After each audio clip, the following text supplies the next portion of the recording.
किसने सोचा था कि जेल की ऊंची दीवारों के बीच एक मामूली सा जूता ब्रैडली के हाथ में आते ही जेल से निकलने का हथियार बन जाएगा। अभी ब्रैडली जमीन से 3000 मीटर नीचे एक काल कोठरी में 20 दिन से बंद है और उसकी कमर में एक इलेक्ट्रिकल बेल्ट बंधी है जो उसे बार बार बिजली के झटके देती रहती है। इसीलिए ब्रैडली अपने जूते की सोल को निकालकर उस बेल्ट पर लगे सेंसर पर लगा देता है, जिससे रबर से बनी सोल एक स्ट्रॉन्ग इंसुलेटर की तरह काम करती है और करंट लगना बंद हो जाता है। तभी 2 गार्ड्स उसे देखने के लिए आते हैं तो वो झटके लगने का नाटक करता है। गार्ड्स उसे देखकर हंसते हैं। उन्हें लगता है कि वो पूरी तरह टूट चुका है, लेकिन जैसे ही मौका मिलता है ब्रैडली अचानक उन पर हमला कर देता है। ब्रैडली उन दोनों गार्डों को इतना मारता है कि उनको अधमरी हालत में पहुंचा देता है। जैसे ही ब्रैडली अब वहां से आगे बढ़ता है उसके साथ कुछ ऐसा होता है जिसे देखकर आपकी भी रूह कांप जाएगी। तो क्या ब्रैडली इस नरक से निकल पाएगा और कैसे एक साधारण सा कार मैकेनिक अमेरिका की सबसे खूंखार जेल में फंस गया? तो चलिए शुरू करते हैं। फ्लिक मूवीज की एक और धमाकेदार वीडियो में आपका स्वागत है। कहानी की शुरुआत एक बिल्कुल खामोश माहौल से होती है जहां हम ब्रैडली थॉमस नाम के एक आदमी को देखते हैं। उसकी पर्सनैलिटी ऐसी है कि उसे देखते ही साफ समझ आ जाता है कि ये कोई साधारण इंसान नहीं है, लेकिन वो कोई गुंडा नहीं है बल्कि एक कार वर्कशॉप में काम करता है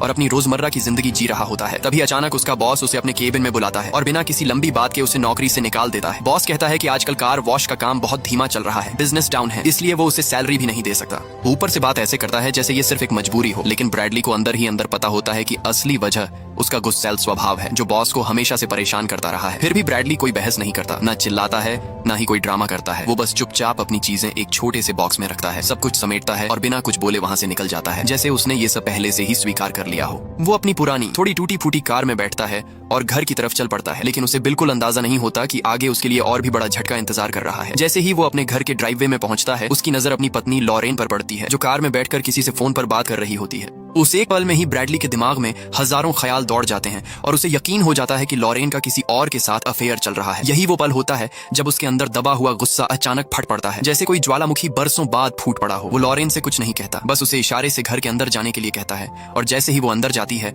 ब्रैडली का कंट्रोल पूरी तरह खत्म हो जाता है। इसके बाद जो होता है वो बेहद डरावना होता है। ब्रैडली अपने ही हाथों से अपनी कार को तोड़ना शुरू कर देता है। वो इतनी ताकत से हेडलाइट्स पर मुक्का मारता है कि वो चकनाचूर हो जाती है, फिर साइड मिरर को उखाड़ फेंकता है और यहाँ तक कि कार के बोनट को अपने हाथों से मरोड़ देता है, जैसे वो कोई लोहे का टुकड़ा नहीं बल्कि कागज हो। ये सिर्फ गुस्सा नहीं था, ये उसके अंदर का दर्द था। वो दर्द जो उसने सालों से दबा रखा था, वो दर्द जो उसकी जिंदगी के हर गलत मोड़ के साथ बढ़ता गया था। ये उस इंसान की हालत थी जिसने अपनी जिंदगी को सही रास्ते पर लाने के लिए बहुत कुछ छोड़ा था, लेकिन बदले में उससे सिर्फ तकलीफ ही मिली। जब उसका गुस्सा धीरे धीरे शांत होता है तो वो अंदर घर में जाता है और लॉरेन से बात करता है। यहाँ हमें पता चलता है कि इन दोनों का रिश्ता पहले से ही बहुत नाजुक दौर से गुजर रहा था। लॉरेन का हाल ही में मिसकैरेज हुआ था जिससे वो मानसिक रूप से टूट चुकी थी और दूसरी तरफ ब्रैडली भी अपने काम और तनाव के चलते उसे समय नहीं दे पा रहा था। दोनों के बीच दूरी बढ़ती जा रही थी और आज जो हुआ उसने उस दूरी को और ज्यादा गहरा कर दिया। लेकिन इस बार दोनों खुलकर बात करते हैं, अपनी गलतियों को मानते हैं और ब्रैडली एक बहुत बड़ा और समझदारी भरा फैसला लेता है।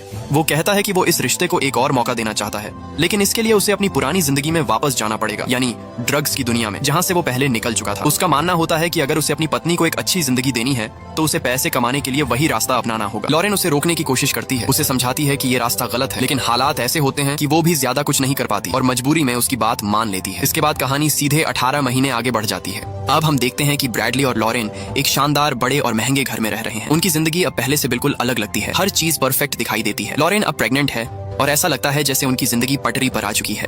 ब्रैडली अब अपने पुराने दोस्त गिल के लिए काम कर रहा होता है जो उसे बड़े बड़े ड्रग डील्स दिलवाता है। एक दिन गिल उसे एक खास काम देता है और उसे एक बड़े ड्रग डीलर एलियाजार से मिलवाता है जो इस पूरे खेल का बड़ा खिलाड़ी होता है। एलियाजार ब्रैडली को एक जिम्मेदारी देता है जिसमें उसे 2 मैक्सिकन ड्रग डीलर्स के साथ मिलकर समुद्र के रास्ते आई एक बड़ी खेप को संभालना होता है। लेकिन ब्रैडली को शुरू से ही उन दोनों पर भरोसा नहीं होता।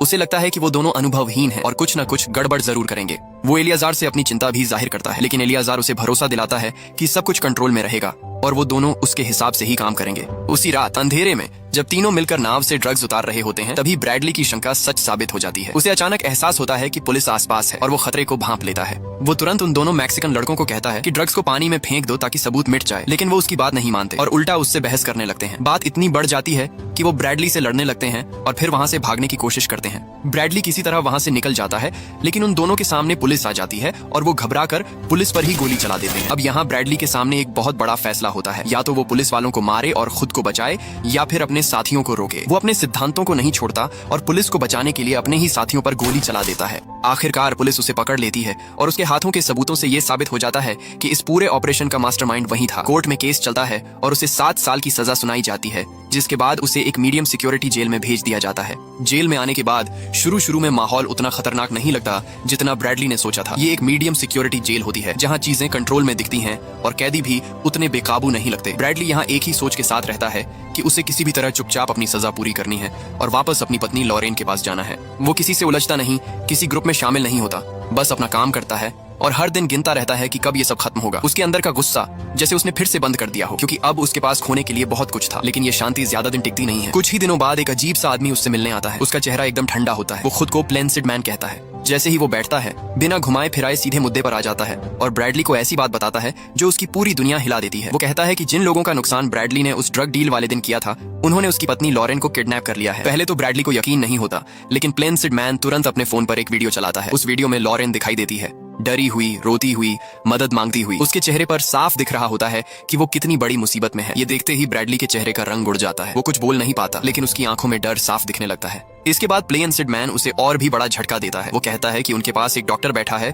जो जबरदस्ती लॉरेन का अबॉर्शन कर देगा, यानी उसके पेट में जो बच्चा है उसे खत्म कर दिया जाएगा अगर ब्रैडली ने उनकी बात नहीं मानी। ये सुनकर ब्रैडली के अंदर जैसे सब कुछ टूट जाता है। अब ये सिर्फ उसकी पत्नी की बात नहीं रही, ये उसके बच्चे की जिंदगी का सवाल बन चुका था। अब प्लेंसिड मैन धीरे धीरे उसे पूरा प्लान समझाता है। वो कहता है कि अगर ब्रैडली अपनी पत्नी और बच्चे को जिंदा देखना चाहता है तो उसे वही करना होगा जो उसे कहा जा रहा है। उसे इस जेल से निकलकर एक और जेल में जाना होगा, रेड लीफ स्टेट पेनिटेंटियरी। ये कोई आम जेल नहीं है, ये एक हाई सिक्योरिटी जेल है जहाँ सबसे खतरनाक कैदियों को रखा जाता है। लेकिन सिर्फ वहाँ जाना ही काफी नहीं है, उसे उस जेल के सबसे डरावने हिस्से सेल ब्लॉक 99 तक पहुँचना होगा और वहाँ पहुंचकर उसे एक आदमी को मारना होगा, क्रिस्टोफर ब्रिज। प्लेंसिड मैन ये नाम ऐसे लेता है जैसे ये कोई आम टारगेट हो, लेकिन जिस तरह वो बात करता है उससे साफ समझ आता है कि ये काम आसान नहीं होने वाला। ब्रैडली तुरंत समझ जाता है कि ये सीधा मौत के मुंह में जाने जैसा है, लेकिन उसके पास कोई ऑप्शन नहीं होता। उस पल ब्रैडली के चेहरे पर एक अजीब सा बदलाव आता है। डर अभी भी होता है, लेकिन उसके साथ एक ठान लेने वाला भाव भी आ जाता है। वो जानता है कि अगर उसने ये नहीं किया तो उसकी पत्नी और उसका बच्चा दोनों खत्म हो जाएंगे, इसलिए वो बिना ज्यादा सवाल किए इस प्लान को मान लेता है। अब उसके सामने सबसे बड़ी समस्या ये होती है कि वो इस मीडियम सिक्योरिटी जेल से रेड लीफ जैसी खतरनाक जेल में कैसे पहुंचे, क्योंकि वहां सिर्फ वही कैदी भेजे जाते हैं जो बहुत ज्यादा हिंसक और अनकंट्रोल हो जाते हैं। यानी उसे खुद को ऐसा बनाना होगा कि जेल प्रशासन उसे यहाँ रखने लायक ही न समझे। अगले ही दिन वो अपना प्लान शुरू कर देता है। बिना किसी चेतावनी के वो एक गार्ड पर हमला कर देता है। उसका हमला इतना अचानक और ताकतवर होता है कि गार्ड संभल ही नहीं पाता और बुरी तरह घायल हो जाता है। बाकी गार्ड्स दौड़ कर आते हैं और उसे पकड़ लेते हैं, लेकिन ब्रैडली यहाँ रुकने वाला नहीं होता। जब उसे पकड़कर वापस उसके सेल में ले जाया जा रहा होता है, तब भी वो मौका देखकर फिर से हमला कर देता है। इस बार वो और ज्यादा हिंसक होता है, गार्ड्स को धक्का देता है, मुक्के मारता है और पूरी ताकत लगा देता है ताकि वो साफ दिखा सके कि अब वो कंट्रोल में नहीं है। ये सब देखकर जेल प्रशासन के पास कोई चॉइस नहीं बचती। वो उसे अनकंट्रोलेबल कैदी घोषित कर देते हैं, यानी ऐसा कैदी जो किसी भी वक्त कुछ भी कर सकता है, और यही ब्रैडली चाहता भी था। फैसला तुरंत लिया जाता है कि उसे यहाँ से हटाकर रेड लीफ स्टेट पेनिटेंटियरी भेज दिया जाए। जैसे ही ये फैसला होता है, ब्रैडली को अंदर ही अंदर समझ आ जाता है कि उसके प्लान का पहला हिस्सा सफल हो गया है, लेकिन उसे ये भी पता होता है कि असली नरक अभी शुरू होने वाला है। जैसे ही वो रेड लीफ जेल में पहुंचता है, वहाँ का माहौल देखकर ही उसकी समझ में आ जाता है कि ये जगह कितनी खतरनाक है। यहाँ हर चीज में एक डर है। जैसे ही ब्रैडली उस नई जेल की दहलीज पर कदम रखता है, उसे एहसास होता है कि पिछली जेल तो इसके सामने एक 5 स्टार होटल थी। वहाँ का वार्डन टुगन उससे मिलता है। वो उसे इंसान की तरह नहीं बल्कि एक जानवर की तरह ट्रीट करता है। उसकी पूरी तलाशी ली जाती है, उसे अपमानित किया जाता है। वार्डन उसे साफ शब्दों में चेतावनी देता है कि यहाँ कानून सिर्फ उसका चलता है, और अगर ब्रैडली ने अपनी पूंछ हिलाने की कोशिश भी की तो उसे ऐसी जगह डाल दिया जाएगा जहां सूरज की रोशनी भी नहीं पहुंचती। इसके बाद ब्रैडली को एक गंदी, बदबूदार और सीलन भरी सेल में डाल दिया जाता है, लेकिन इस बार भी उसका ध्यान इन चीजों पर नहीं होता। उसके दिमाग में सिर्फ एक ही चीज चल रही होती है, उसे किसी भी हालत में सेल ब्लॉक 99 तक पहुंचना है। रेड लीफ स्टेट पेनिटेंटियरी के अंदर आने के बाद ब्रैडली को बहुत जल्दी समझ आ जाता है कि यहाँ सर्वाइव करना ही अपने आप में एक लड़ाई है। उसे एक ऐसी सेल में डाल दिया जाता है जिसकी हालत देखकर ही इंसान अंदर से टूट जाए। वहाँ कोई ठीक से सोने की जगह नहीं होती, बस एक गंदा सा घिसा हुआ गद्दा पड़ा होता है जो इतना खराब होता है कि उस पर लेटना भी मुश्किल लगे। फर्श पर हर तरफ गंदगी फैली होती है, नुकीले कांच के छोटे छोटे टुकड़े पड़े होते हैं और दीवारों से सीलन की बदबू आ रही होती है। हवा इतनी भारी और घुटन भरी होती है कि हर सांस लेना जैसे एक कोशिश बन जाता है। वार्डन टुगन उसे अंदर धक्का देते हुए साफ शब्दों में चेतावनी देता है कि यहाँ के कैदी अब इंसान नहीं रहे, वो दरिंदे बन चुके हैं, और अगर ब्रैडली ने यहाँ जिंदा रहना है तो उसे हर पल खुद को बचाने के लिए तैयार रहना होगा। ये सिर्फ जेल नहीं है, ये एक ऐसी जगह है जहाँ इंसानियत धीरे धीरे खत्म हो जाती है। लेकिन इन सब के बावजूद ब्रैडली के चेहरे पर कोई डर नहीं दिखता। वो चुपचाप अपनी सेल में बैठ जाता है, लेकिन उसके दिमाग में सिर्फ एक ही चीज घूम रही होती है, लॉरेन, उसकी पत्नी, जो इस वक्त कहीं बंद है, डरी हुई है और जिसकी जिंदगी हर पल खतरे में है। ब्रैडली को पता है कि वो यहाँ किसी आम वजह से नहीं आया है। उसका एक मिशन है, क्रिस्टोफर ब्रिज नाम के कैदी को ढूंढना और उसे मारना। यही एक रास्ता है जिससे वो अपनी पत्नी और अपने बच्चे की जान बचा सकता है। इसीलिए वो अपने आसपास के माहौल से ज्यादा अपने अगले कदम के बारे में सोचता रहता है। कुछ समय बाद जब उसे थोड़ी देर के लिए बाहर लाया जाता है तो वो बाकी कैदियों को ध्यान से देखने लगता है। हर किसी के चेहरे पर एक अलग कहानी होती है, कहीं गुस्सा, कहीं पागलपन, कहीं हार मान लेने वाली खामोशी। तभी उसकी नजर एक ग्रुप पर पड़ती है जो जिम एरिया में एक्सरसाइज कर रहा होता है। उनके शरीर मजबूत होते हैं, उनकी बॉडी लैंग्वेज से साफ दिखता है कि वो यहाँ के सबसे खतरनाक कैदियों में से हैं। ब्रैडली पास खड़े एक कैदी से पूछता है कि ये लोग कौन हैं, तो वो कैदी उसे बताता है कि ये जेल के सबसे खूंखार लोग हैं और यहाँ कोई भी इनसे पंगा लेने की हिम्मत नहीं करता। इतना सुनना ही काफी होता है। ब्रैडली बिना कुछ सोचे समझे सीधे उनके पास चला जाता है और अचानक उनसे भिड़ जाता है। ये कोई गुस्से में किया गया फैसला नहीं होता, बल्कि एक सोच समझकर उठाया गया कदम होता है। उसे पता है कि अगर उसे जल्दी से जल्दी सेल ब्लॉक 99 तक पहुंचना है तो उसे ऐसा कुछ करना होगा जिससे पूरा जेल सिस्टम हिल जाए। इसलिए वो अपनी पूरी ताकत लगा देता है। हर मुक्का भारी होता है, हर वार सीधा हड्डियों तक असर करता है। सामने वाले कैदी भी पीछे हटने वाले नहीं होते, लेकिन ब्रैडली की ताकत और उसका इरादा दोनों बहुत खतरनाक होते हैं। लड़ाई इतनी तेज और हिंसक हो जाती है कि पूरे एरिया में हड़कंप मच जाता है। गार्ड्स तुरंत वहां पहुंचते हैं और चिल्लाकर उसे रुकने के लिए कहते हैं, लेकिन ब्रैडली जैसे अब सुन ही नहीं रहा होता। जो भी उसके सामने आता है वो उसे गिरा देता है, उसकी हड्डियां तोड़ देता है। कुछ ही पलों में कई कैदी जमीन पर पड़े कराह रहे होते हैं। गार्ड्स उसे पकड़ने की कोशिश करते हैं, लेकिन वो उन्हें भी धक्का देकर गिरा देता है। यहाँ तक कि एक गार्ड उसे डराने के लिए हवाई फायर करता है, लेकिन ब्रैडली पर उसका भी कोई असर नहीं पड़ता। तभी अचानक पीछे से वार्डन टुगन आता है और बिना समय गंवाए अपनी बंदूक ब्रैडली के सिर पर तान देता है। इस बार ब्रैडली रुक जाता है, गार्ड्स उसे पकड़ लेते हैं और अब वो पूरी तरह उनके कंट्रोल में होता है। लेकिन उसके चेहरे पर फिर भी डर नहीं होता, बल्कि एक अजीब सी शांति होती है, जैसे वो जो चाहता था वो हासिल कर चुका है। इसके बाद टुगन उसे घसीटते हुए एक भारी लोहे के दरवाजे की तरफ ले जाता है। वो दरवाजा ऐसा लगता है जैसे किसी अंधेरी दुनिया का रास्ता हो। जैसे ही वो खुलता है, अंदर से ठंडी और सड़ी हुई हवा का झोंका बाहर आता है। ये वही जगह होती है, सेल ब्लॉक 99, एक ऐसी जगह जहां जाने का मतलब होता है कि अब वापसी लगभग नामुमकिन है। अंदर ले जाकर वार्डन टुगन उसे सबक सिखाने के लिए एक स्टन बेल्ट पहनाता है। ये कोई आम बेल्ट नहीं होती, इसमें इलेक्ट्रिक शॉक देने का सिस्टम होता है जिसे बाहर से कंट्रोल किया जा सकता है। जैसे ही वार्डन बटन दबाता है, ब्रैडली के पूरे शरीर में तेज करंट दौड़ जाता है। उसका शरीर अकड़ जाता है, वो दर्द से जमीन पर गिरकर तड़पने लगता है। हर झटका इतना तेज होता है कि किसी भी इंसान का हौसला टूट जाए। लेकिन यहाँ भी ब्रैडली अलग साबित होता है। वो दर्द से कराहता जरूर है, लेकिन उसकी आंखों में डर नहीं आता। उसके अंदर जो जिद है, जो मकसद है, वो हर झटके के साथ और भी मजबूत होती जाती है। वो जानता है कि ये सब सहना जरूरी है, क्योंकि ये सब उसी रास्ते का हिस्सा है जो उसे अपनी पत्नी तक वापस ले जाएगा। आखिर में वार्डन उसे जोर से धक्का देकर अंदर बंद कर देता है और ठंडी आवाज में कहता है, सेल ब्लॉक 99 में स्वागत है, यहाँ से सिर्फ लाशें बाहर जाती हैं। ये शब्द वहाँ की सच्चाई को साफ बता देते हैं। अब ब्रैडली उस अंधेरे सीलन भरे गलियारे में अकेला खड़ा होता है। चारों तरफ सन्नाटा होता है, लेकिन उस सन्नाटे में भी खतरे की आवाज साफ सुनाई देती है। उसके पास न कोई हथियार है, न कोई साथी, सिर्फ उसकी अपनी ताकत, उसका दिमाग और वो जिद जो उसे यहाँ तक लेकर आई है। वो धीरे धीरे अपनी सेल के अंदर जाता है, बैठता है और अंधेरे में घूरते हुए बस एक ही चीज सोचता है, अब आगे क्या करना है। लेकिन धीरे धीरे उसके आसपास की चीजें कुछ अलग कहानी बताने लगती हैं। पास की सेल्स से आने वाली फुसफुसाहटें, कैदियों की अजीब हरकतें और गार्ड्स का बर्ताव, सब कुछ ये इशारा करता है कि यहाँ कुछ गड़बड़ है। यहाँ चीजें वैसी नहीं है जैसी उसे बताई गई थी। कुछ देर बाद गार्ड्स उसकी सेल का दरवाजा खोलते हैं और उसे बाहर आने के लिए कहते हैं। उसे पूरी तरह जंजीरों में जकड़ दिया जाता है, हाथ पैर कमर सब कुछ कस कर बांध दिया जाता है ताकि वो जरा भी हिल न सके। फिर उसे एक गुप्त कमरे की तरफ ले जाया जाता है जहां का माहौल और भी ज्यादा डरावना होता है। जैसे ही वो अंदर जाता है, उसके सामने जो लोग खड़े होते हैं उन्हें देखकर उसे तुरंत समझ आ जाता है कि असली खेल अब शुरू होने वाला है। वहाँ एलियाजार खड़ा होता है और उसके साथ वही दो मैक्सिकन आदमी होते हैं जिनके साथ वो उस रात काम कर रहा था। उन्हें देखकर ब्रैडली को एक पल के लिए हैरानी होती है, लेकिन अगले ही पल सब कुछ साफ होने लगता है। एलियाजार धीरे धीरे उसके पास आता है और बहुत शांत लेकिन खतरनाक आवाज में उससे बात करना शुरू करता है। वो उसे बताता है कि उस दिन की घटना की वजह से उसे बहुत बड़ा नुकसान हुआ था, करोड़ों का, और वो इस नुकसान का बदला लेना चाहता था, लेकिन सीधे नहीं बल्कि ऐसे कि ब्रैडली खुद चलकर उसके जाल में फंस जाए।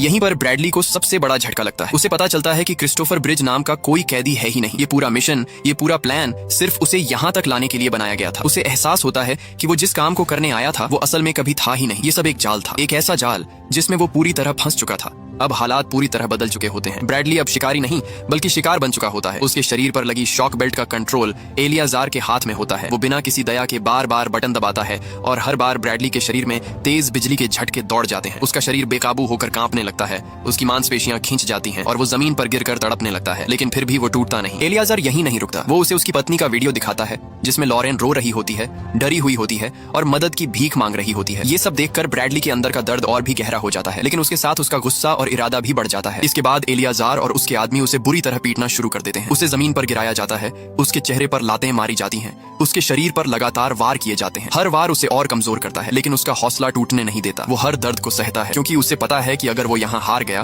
तो बाहर उसकी पत्नी और बच्चा नहीं बचेंगे। इसके बाद उसे वापस उसकी सेल में फेंक दिया जाता है, लेकिन वहां भी उसे चैन नहीं मिलता। उसे लगातार शॉक दिए जाते रहते हैं, जिससे साफ हो जाता है कि एलियाजर अभी भी उसे तड़पाना चाहता है। काफी देर तक ये सब चलता रहता है और फिर अचानक सब शांत हो जाता है। इसी बीच ब्रैडली की नजर अपने जूते पर जाती है और उसके दिमाग में एक प्लान आता है। वो धीरे धीरे अपने जूते की सोल निकालता है और उसे शॉक बेल्ट के सेंसर पर लगा देता है, जिससे बेल्ट काम करना बंद कर देती है। ये एक छोटा सा कदम होता है, लेकिन यही उसकी सबसे बड़ी उम्मीद बन जाता है। जब अगली बार गार्ड्स उसे लेने आते हैं तो वो झटके लगने का नाटक करता है। गार्ड्स उसे देखकर हंसते हैं। उन्हें लगता है कि वो पूरी तरह टूट चुका है, लेकिन जैसे ही मौका मिलता है ब्रैडली अचानक उन पर हमला कर देता है। वो दोनों गार्ड्स को इतनी बेरहमी से मारता है कि वो वहीं गिर जाते हैं। ब्रैडली उन दोनों गार्डों को बुरी तरह मारकर अधमरी हालत में कर देता है और अब रुकने वाला नहीं था। अब ब्रैडली एक घायल जानवर की तरह बेकाबू हो चुका था। वह सीधा एलियाजार के कमरे में जाता है, उसे बुरी तरह मारता है, उसका गला दबाता है, उसकी एक टांग तोड़ देता है और एलियाजार के गले पर अपनी उंगलियां कसते हुए उसे फोन मिलाने के लिए कहता है। ये वही फोन कॉल था जिसका इंतजार वो पिछले कई हफ्तों से कर रहा था। दूसरी तरफ प्लेंसिड मैन था, जिसके पास लॉरेन कैद थी। ब्रैडली एलियाजार से कहता है कि अगर उसने लॉरेन को अभी के अभी रिहा नहीं किया तो वो उसका सिर फुटबॉल की तरह उड़ा देगा। कॉल कट होते ही ब्रैडली एलियाजार को घसीटते हुए उस सेल में लेकर जाता है जिसमें अब तक ब्रैडली को बंद किया गया था। वह एलियाजार और उन दोनों गार्डों को सेल के अंदर बंद कर ही रहा होता है, तभी वार्डन टुगन अपने गार्ड्स की फौज लेकर आ धमकता है। ब्रैडली तुरंत सेल के मोटे दरवाजे के पीछे छुप जाता है। वार्डन टुगन उसे सरेंडर करने को कहता है, लेकिन ब्रैडली बताता है कि वह सरेंडर करने के लिए तैयार है, बस उसे एक बार कंफर्मेशन कॉल आ जाए कि अब उसकी पत्नी सेफ है। वार्डन टुगन भी ब्रैडली की भावनाओं की कदर करता है और उसे कुछ समय देता है। दूसरी तरफ हमें दिखाया जाता है कि एलियाजार का एक आदमी ब्रैडली की पत्नी को उसके दोस्त गिल के घर पर छोड़ने के लिए आता है। जैसे ही ब्रैडली की पत्नी उसके दोस्त के पास सही सलामत पहुंचती है, उसका दोस्त गिल झाड़ियों में पड़ी बंदूक से एलियाजार के आदमी को उड़ा देता है और लॉरेन तुरंत गिल से बंदूक छीनकर उस डॉक्टर को मार देती है जो अभी कुछ देर पहले उसका अबॉर्शन करना चाहता था। इधर तभी एक बहुत ही इमोशनल और पावरफुल सीन आता है जहां ब्रैडली को पता चलता है कि उसकी पत्नी सुरक्षित है और अब उसका काम पूरा हो चुका है। तभी ब्रैडली सेल के अंदर जाता है और एलियाजार को इतना मारता है